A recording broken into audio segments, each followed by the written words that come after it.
ओम शांति। आप सबका बहुत बहुत स्वागत है इंद्रधनुष प्रोग्राम में। हमेशा हमारा यही लक्ष्य होता है कि कोई छोटी सी बात ऐसी बताएं जो अगर हम कर रहे हैं और हमारे लिए वो गलत है तो वो गलती को हम सुधार लें। संगत का असर इंसान पे पड़ता है, भले ही थोड़ा सा पड़े लेकिन पड़ता तो है। एक गांव में दो दोस्त रहते थे। एक बहुत सीधा साधा विद्वान भी और दूसरा चोरी चकारी, इधर उधर देखना, कुछ भी उठा लेना, कुछ भी करना। वो जो सीधा साधा व्यक्ति था, अच्छी संगत मिली, अच्छी पढ़ाई की, अच्छे गुरु मिले और गुरु से दीक्षा लेकर वो विद्वान बन गए।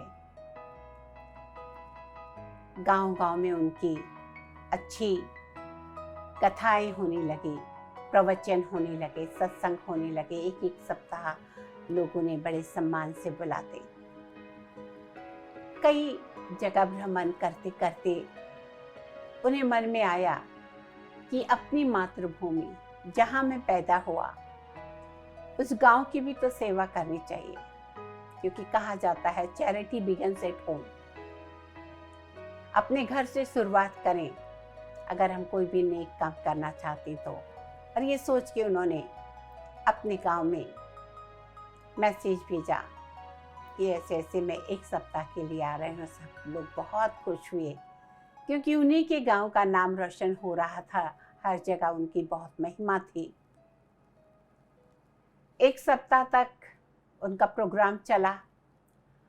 वो जो उनका दोस्त था वो भी आता था रोज, और जब वो आता तो वो महात्मा जी जो थे उसे अपने बाजू में ला के बिठा लेते थे। उसकी तो और कॉलर टाइट हो जाती थी। मन में सोचता था मैं चोर उचक्का, लेकिन देखो ये मुझे अपने साथ में बिठाता है। संत महात्मा का तो हृदय एकदम पावन होता है, किसी के प्रति कुछ भावना नहीं होती है। एक सप्ताह के बाद प्रोग्राम पूरा हुआ। जिस दिन आखिरी दिन था, बहुत बड़ी सभा थी। तो वो जो महात्मा व्यक्ति थे उन्होंने कहा कि देखो भाई, मेरी एक इच्छा है कि अपने इस गांव में कोई हॉस्पिटल नहीं है। अगर मुझे कुछ नहीं चाहिए, अगर आप सब मिलकर सहयोग करें तो 10 लाख में हॉस्पिटल बन जाएगा और गांव के लोगों को शहर तक भागने में परेशानी नहीं होगी।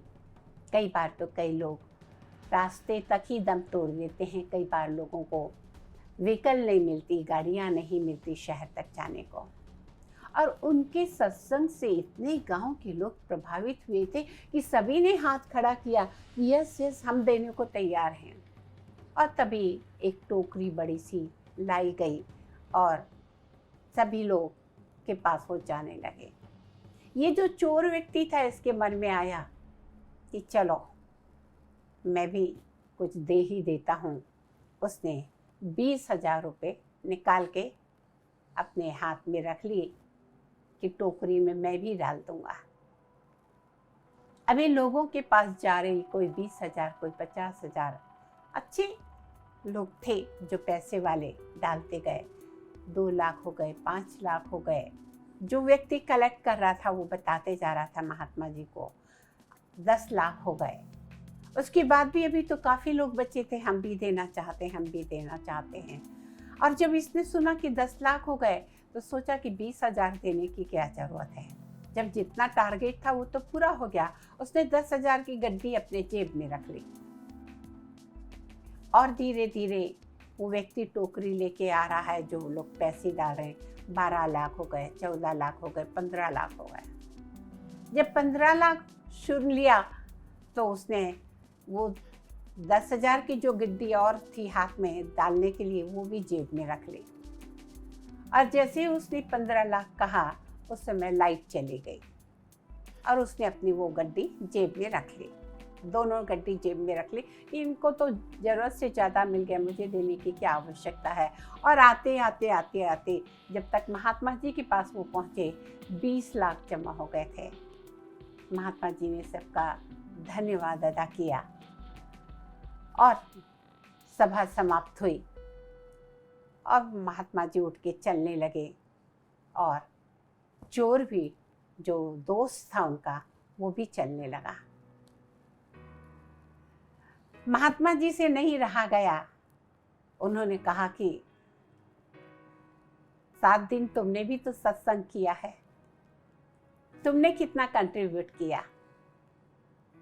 चोर था लेकिन बोला दोस्त हूँ तुम्हारा तो झूठ नहीं बोलूँगा, सत्संग किया लेकिन तुम्हारी बातों का मुझ पे कोई असर नहीं पड़ा। 20,000 मैंने निकाले थे, लेकिन जब 10 लाख हो गए तो मैंने एक 10,000 की गड्डी जेब में डाल ली कि जब जितने चाहिए तो उतने हो गए, फिर मुझे देने की क्या आवश्यकता है। और फिर जब 15 लाख हो गए सुना तो मैंने वो 10,000 की और गड्डी जो थी वो भी अपनी जेब में रख ली कि क्या आवश्यकता है। और यहाँ तक आते आते तो 20 लाख हो गए थे। तो मैंने कुछ कंट्रीब्यूट नहीं किया और शायद मेरे ऊपर तुम्हारा कोई सत्संग का, ज्ञान का असर नहीं पड़ा। उस व्यक्ति ने कहा नहीं, झूठ कह रहे हो तुम, हो नहीं सकता कि सत्संग का असर ना पड़े। तुम्हारे ऊपर असर पड़ा क्योंकि वो बहुत ज्ञानी था। सच बोलो, जब लाइट गई थी तब तुम्हारे मन में क्या विचार आया था।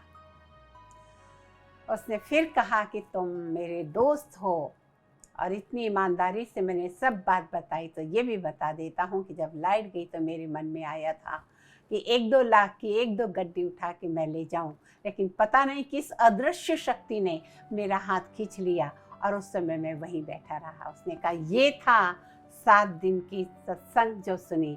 कम से कम तुमने 20,000 देने के लिए एक संकल्प किया, हाथ में तो निकाला, और जो तुम कुछ लाख रुपए लेके जब लाइट गई थी ले जाने वाले थे, नहीं ले गए। संगत का असर हुआ। कहने का मतलब कोई भी कार्य व्यर्थ नहीं जाता।